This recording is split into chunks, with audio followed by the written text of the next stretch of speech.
Let's get back to that business of me and I. There's that marvelous sentence in the Gospels, and well, one finds it in most religious literature, and all religious and spiritual literature, mystical literature, about dying to the self, about denying oneself, about losing the self. Remember? All right. How does one lose oneself? Ever tried to lose something? That's right. The harder you try, the more difficult it gets if you really want to lose it. As she says very well, when you're not trying, then you lose things. You lose something when you're not aware. You drop it. Or how does one die to the self? We're talking about death now. We're not talking about suicide. We're not told to kill the self, but to die. And to deny the self. Does that mean one causes pain to the self? One causes suffering to the self? But that would be self-defeating. That would be counterproductive. You're never so full of yourself as when you're in pain. You're never so centered on yourself as when you're depressed. You're never so ready to forget yourself as when you're happy. Happiness releases you from the self. It's suffering and pain and misery and depression that ties you to the self. Look how full you are of your tooth when you have a toothache. When you have no toothache, you're not even aware you've got a tooth. Or that you've got a head, for that matter, when you have no headache. But it's so different when you have a splitting headache. So it's quite false, quite erroneous to think that the way to deny the self is to cause pain to the self, to go in for abnegation, mortification, as it was traditionally understood, and to cause suffering. To deny the self, to die to it, to lose it, is to understand its true nature. And it will disappear, it will vanish. I frequently give the example of somebody who walks into my room one day, and I say, "Come right in. May I know who you are?" He says, "I am Napoleon." And I say, "Not Napoleon, precisely, Bonaparte, that's right. Emperor of France, what do you know?" And I'm thinking to myself, I'd better handle this guy with care. "Sit down, Your Majesty," says I. So he sits down. And I say, "What can I do for you?" And he says, "Well, they tell me you're a pretty good spiritual director, and I've come up with a spiritual problem. I'm anxious. I'm finding it hard to trust in God because I've got my armies in Russia, see, and I'm spending sleepless nights wondering how it's going to turn out." And I say, "Well, Your Majesty, I could certainly propose something for that. What I suggest is that you read Matthew 6. You know, look at the birds of the air, look at the lilies of the field. They're not anxious, they're not worried. By this stage, you're wondering, by the time we get to this stage, you're wondering, who is crazier, he or I? But I'm going along with this lunatic, see? That's what the wise guru does with you in the beginning. He goes along with you. He takes your troubles seriously. He'll wipe a tear or two from your eye. Because you're crazy, but you don't know it as yet. The time soon has to come when he'll pull the rug from under your feet and tell you, "Get off it, you're not Napoleon." In those famous dialogues of Catherine of Siena, God is reported to have said to her, "I am he who is. You are she who is not." Ever experienced your is-notness? In the East, we have an image for this, the image of the dancer and the dance. God is viewed as the dancer and creation as his dance. It isn't as if he is the big dancer and you are the little dancer. Oh, no, no, no, no, no. You got it all wrong. You're not a dancer at all. You are being danced. Ever experienced that? When this guy comes to his senses and realizes that he is not Napoleon, he does not cease to be, he continues to be. But he suddenly realizes that he is something other than what he thought he was. Is that clear? He realizes that he is something other than what he thought he was. To lose the self is to suddenly realize that you are something other than what you thought you were. You thought you were center. Now you experience yourself as satellite. You thought you were dancer. You now experience yourself as danced.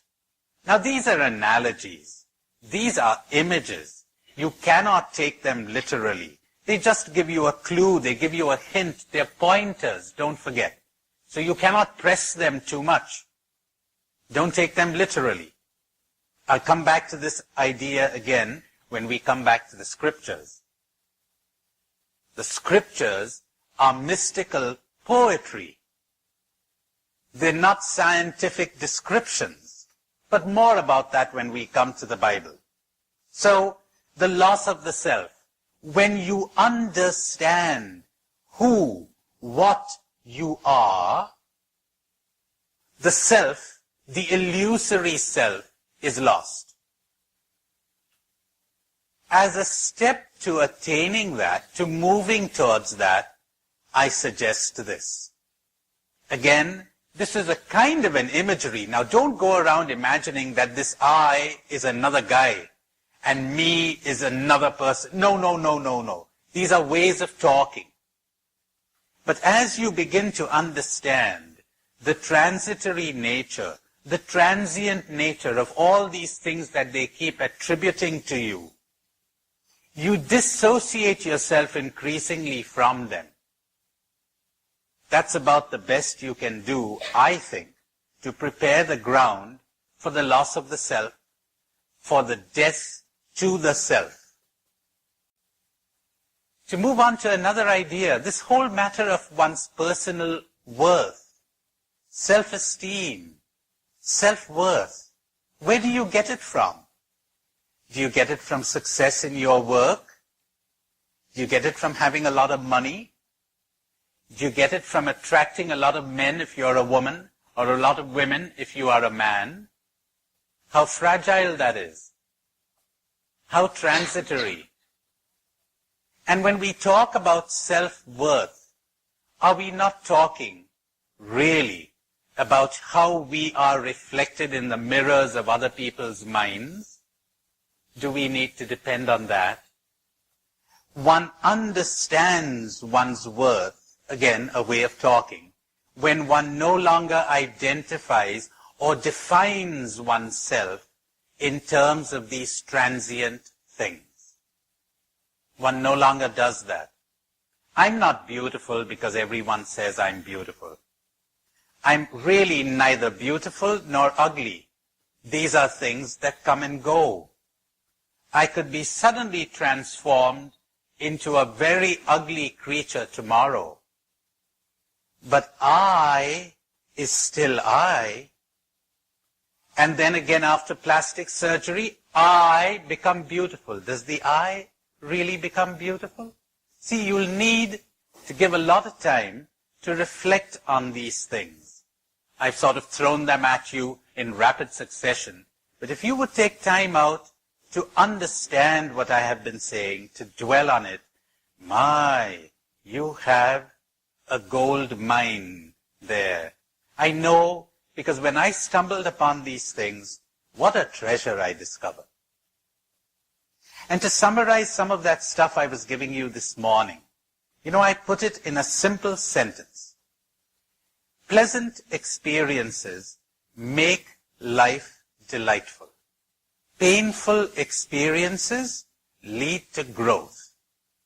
Pleasant experiences make life delightful. They don't lead to growth in themselves. What leads to growth is painful experiences. Suffering points up an area in you where you have not yet grown, where you need to grow and be transformed and changed. Just as physical pain points to an illness in your body. If you would know how to use that suffering, oh, how you would grow. Let's limit ourselves for the time being to psychological suffering, to all those negative emotions. Don't waste a single one of them. I told you this morning in that 4-point program what you could do with these emotions. That disappointment you experience when events don't turn out as you wanted them to. Watch that. What does that say about you? But without condemnation, or you're going to get caught up in self-hate now, or self-dislike. Observe it as you would in another person. Look at that disappointment. That depression you experience when you are criticized. What does that say about you? How much you will learn. That anxiety you experience. That worry. Ever heard about the guy who says worry doesn't help? It certainly does. Every time I worry about something, it doesn't happen. So it certainly helped him. Or the other one who says, the neurotic is a person who worries about something that did not happen in the past. Not like us normal people who worry about things that will not happen in the future. That's it. That worry, that anxiety, what does it say about you? What's happening to you? So if you would use this negative feeling, every negative feeling, every psychological suffering for awareness, for understanding, for dissociating from the feeling and watching it from outside, in the beginning, the depression will still be there, but you will have cut your connection with it. Gradually, you will understand the depression. As you understand it, it will keep coming less frequently and will disappear altogether. Maybe, but by that time it won't matter too much. Before enlightenment, I used to be depressed. After enlightenment, I continue to be depressed. Wakefulness, that's where you are likely to get, gradually, or rapidly, or suddenly. The state of wakefulness, which is the state where you drop desires, but remember what I said I meant by desire. Craving, meaning, unless I get what I desire, I refuse to be happy. I've made my happiness depend on the fulfillment of this desire.